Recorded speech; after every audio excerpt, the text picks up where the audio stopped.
Welcome back to Upland Tracts. On this video, I'm going to do my best to answer a comment that was posted on a previous video. A gentleman named Drone Strike posted a 6-part question. His first part is what to look for. Depending on the game bird that I'm going to pursue, or the upland bird that I'm going to pursue, is how I'm going to break down what I'm going to look for. If it is the ruffed grouse that I have intent to pursue, I'm going to look for areas that have been logged in the last 10 to 20 years. That's really where I'm going to concentrate my efforts.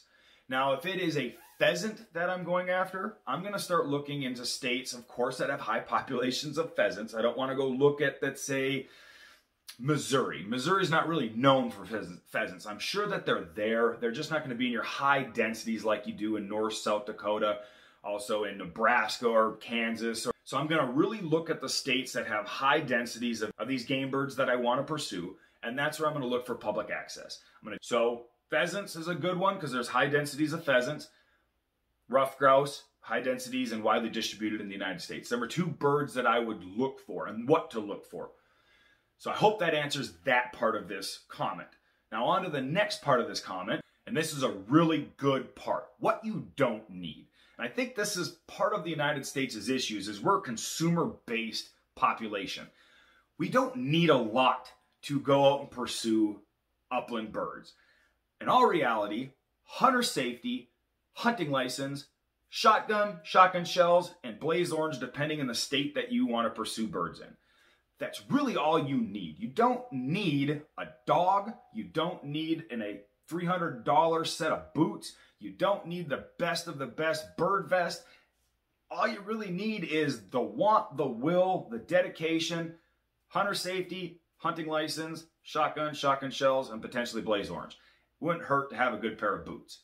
You're going to put a lot of miles on yourself. So that really, in a nutshell, is them 2 comments blended together of what you don't have to have and what is a must-have. I hope that answers that for people watching this video. Now, this next part of his comment is going to be a little tricky to answer depending on where we live. He asked, what would be a good first hunt for somebody trying to get into this lifestyle? It's really tricky to answer. And why I say that is it depends on where we live inside the United States.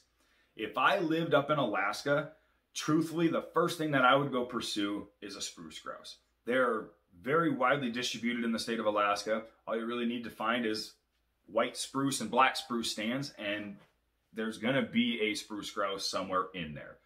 If I lived in the northern Midwest, I'm going to try to pursue the ruffed grouse or the woodcock. There, I would look for areas that have been logged and it has a growth about 10 to 20 years old.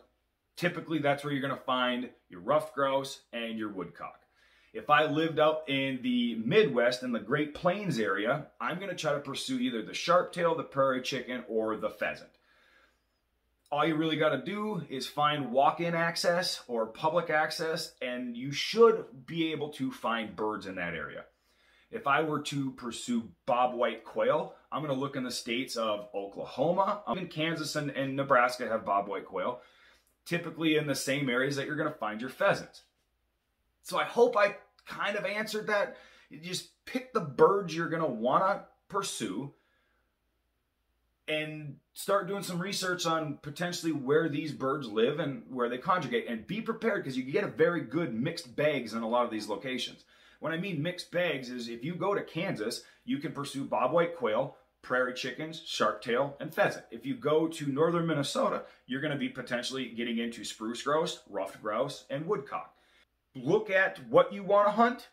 Do your research on your respective states' websites and see where they typically live, their food sources, and get out and pursue. Be prepared to put miles on your feet. I rambled there again.